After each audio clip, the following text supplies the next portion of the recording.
In this video, we are going to talk about creating rectangular prisms with a given volume.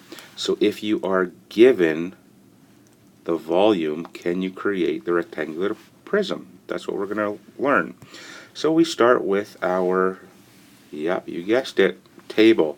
As always, tables are great, aren't they? I love tables. Alright, and in our table, we have length, width, height, and volume. Okay, well, let's say that we have a volume of, let's say 12 centimeters cubed. That's our volume. So how can we create something with a volume of 12 centimeters cubed? Well, remember that the formula for finding volume is equal to length times width times height.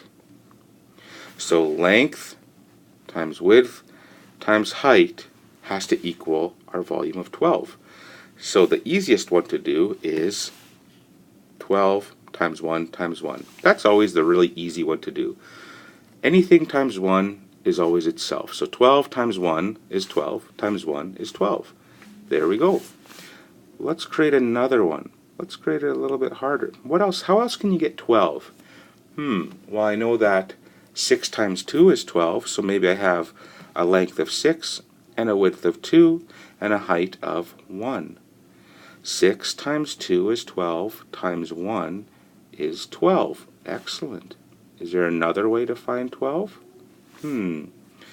How about, I know that 4 times 3 is 12, and I multiply that by 1, so I get 12. 4 times 3 times 1 is 12. Awesome. So there were 3 ways to find the answer. Fantastic. That's excellent. Now what I want you to remember is, this is really important, boys and girls. This one, when you just multiply things by 1, that isn't very hard. So that's kind of your basic understanding. Okay? If you do that, it's okay, but you may not get the highest marks. What you want to think about is these two down here. I'm going to really highlight those, all the colors. Alright.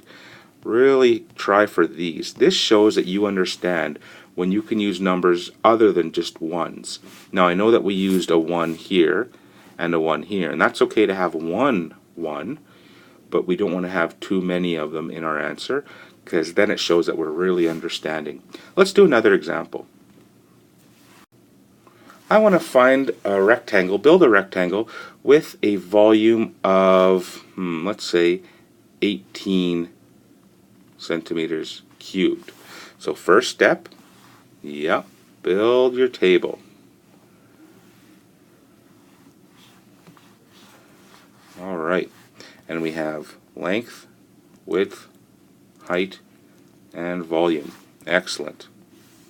So, I've given you the volume. I want it to be 18 centimeters cubed. So what times what times what gives us 18? Because remember, volume is length times width times height. Okay. Remember the easiest one to do? Do you remember from before?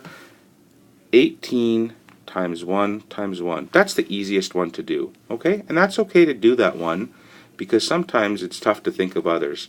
But I want to challenge you. Think of other things. How else can you get 18? Well, if you know your 9, or if you know your multiplication chart, you might know that 9 times 2 equals 18. So you could do 9 times 2 times 1.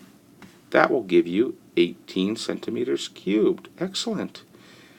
How else can you get 18? Well, I know that 6 times 3 is 18, times 1 is 18. Awesome. So there are a few ways that you could find 18. So while this one's good to do, these are the ones that I really want you to think about, because they will show me that you're really understanding what you're working on.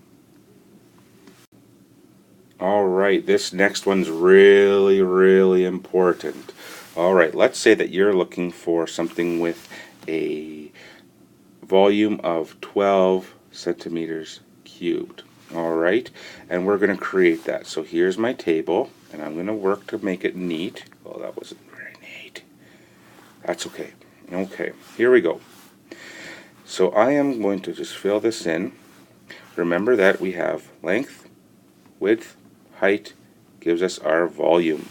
Alright, and we want our volume to be 12 centimeters cubed.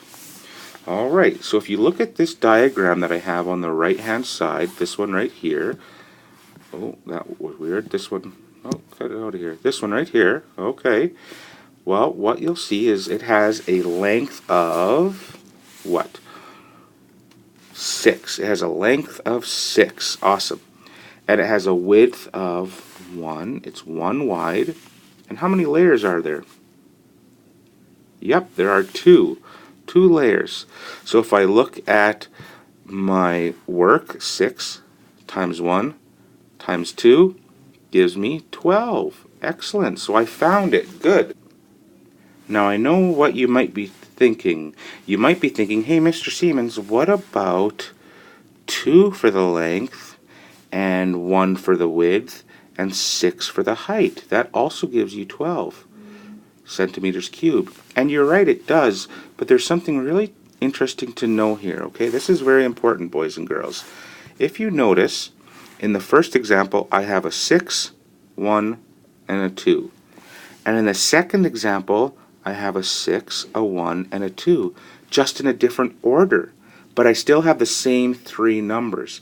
And if you ever have the same 3 numbers, you actually have the same shape, and I'm going to show you how. Let's take a look at this diagram right here. Alright, are you looking right there? Perfect. That is a 6 by 1 by 2.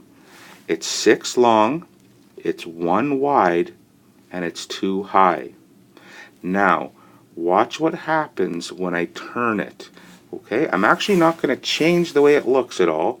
I'm just going to turn it if I can. I'll move that out of the way. I'm going to turn it. Da, da, da, da, da. I didn't change it, I just turned it.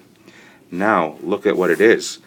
Now it is 2 long, 1 wide, and 6 high. So now it's actually this one here. 2 long, 1 wide, and 6 high. But I didn't change the shape at all.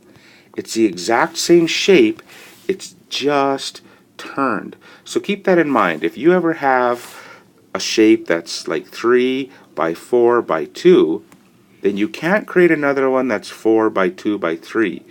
Even though they're in different order, if the numbers are the exact same, you have the same shape. It's just turned a little bit. Okay? All right. Good luck.